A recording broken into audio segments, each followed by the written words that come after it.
మనం సంవత్సరాలని చెప్పుకునేటప్పుడు క్రీస్తు శకం క్రీస్తు పూర్వం అంటాం.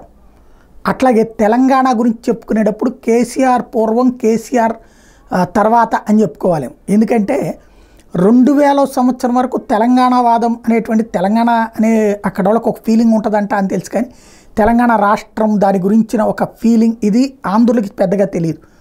అసలు ఆ ప్రచారంలోకి తీసుకొచ్చిన తెలంగాణ వాదం అంశాన్ని తెలంగాణ రాష్ట్ర సమితి అనే సంస్థను పెట్టినటువంటి కేసీఆర్ ఆ తర్వాత అన్ని పార్టీలలో రాజకీయాలని తీసుకొచ్చి తనకు అనుకూలంగా మార్చుకొచ్చి తెలంగాణ వైపుకి తీసుకొచ్చి 2004లో కాంగ్రెస్ని, 2009లో తెలుగుదేశాన్ని, ఎవరైతే బలమైన పార్టీలు ఇద్దరిని కూడా సచ్చినట్టు తెలంగాణ వైపుకి తీసుకొచ్చి చివరికి తెలంగాణ ఇచ్చేలా చేసి తొలి ముఖ్యమంత్రిగా ఉండి 10 సంవత్సరాలు ముఖ్యమంత్రిగా చేసి చివరికి బిడ్డ అవినీతి ఆరోపణలు అట్లాగే తన మీద అవినీతి ఆగ్రహంతో ప్రజలలో వచ్చినటువంటి ఫీలింగ్ కారణంగా గద్దె దిగారు.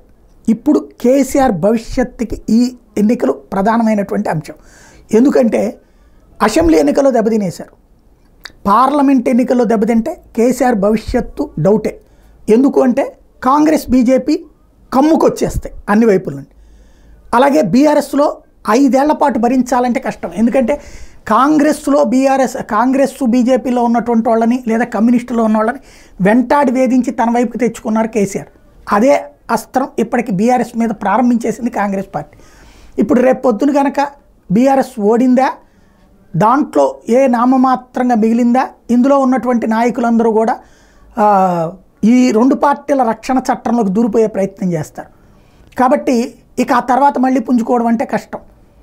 మెయిన్ ఏంటంటే గ్రౌండ్ లెవెల్ తెలుగుదేశం పార్టీకో కాంగ్రెస్ పార్టీకి ఉన్నటువంటి సంస్థాగత నిర్మాణం చేయకపోవడం 10 ఏళ్లలో ఎదురు దెబ్బతీసింది. ఇప్పుడు ఆ సంస్థాగత నిర్మాణం మీద దృష్టి సారిస్తానన్నారు కేసీఆర్. మరి ప్రజలతో అయితే మాత్రం తను గాయపడ్డ దెబ్బతో లేచి మళ్ళీ తిరిగి జవసత్వాలు ఇచ్చారు. తెలంగాణ రాష్ట్ర సమితికి అద్భుతమైన శక్తిని ఇచ్చారు.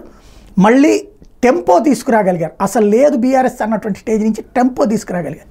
ఇప్పుడు ఆయన చేసిన కష్టానికి ఫలితం రేపు ఓట్ల ద్వారా వస్తుందా లేదా అన్నటువంటిది 4వ తారీఖున తేలుతుంది.